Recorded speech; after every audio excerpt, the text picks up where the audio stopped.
Complex numbers, they can be expressed in 3 different ways. The standard form, the Modulus-Argument Form, and the Exponential Form. So both the Modulus-Argument Form and Exponential Form, there will be an introduction of an r and a theta.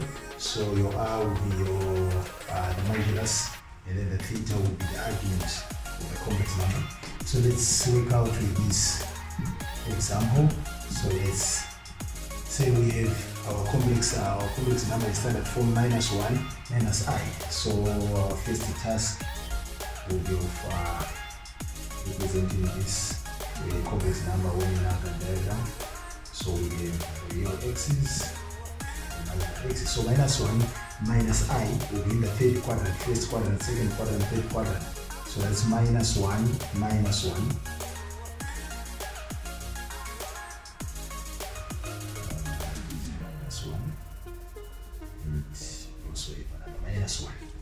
Now, so our task will be to find the value of r,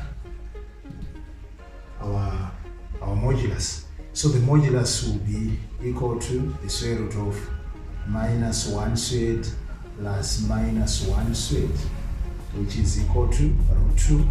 We have our argument, and then we have our modulus, sorry, and then the argument, which is theta. So the argument theta, arg z, so let's say the complex number is z. So arg z will be equal to. Now for the argument, remember we are in the third quadrant. So when you say for the argument, when you say arg z is equal to arctan -1 over -1, that will give you 45 degrees.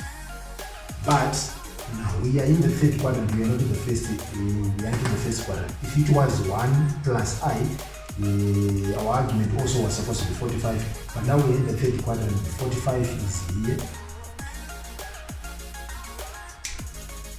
But your theta must be in the range,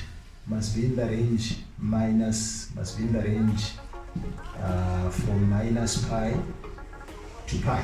So theta must be greater than minus pi, but less than pi.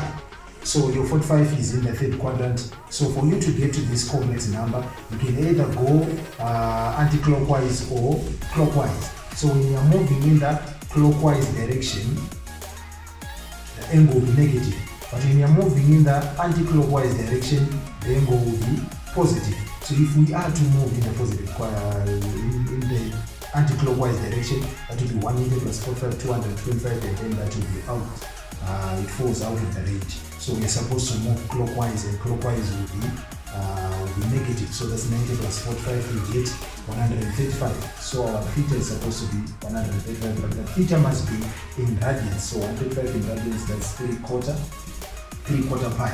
So our theta is equal to minus 3/4 pi. Why minus? Because we have moved in the clockwise direction. So that's your theta, minus 3/4 pi. So representation of from the standard form to the Modulus-Argument Form, that will then give us our r is equal to -2. So your part A, that's √2 cos the theta is equal to minus 3/4 pi plus I sine minus 3/4 pi. So that's how you express your complex number in the Modulus-Argument Form. And then part B, we want to express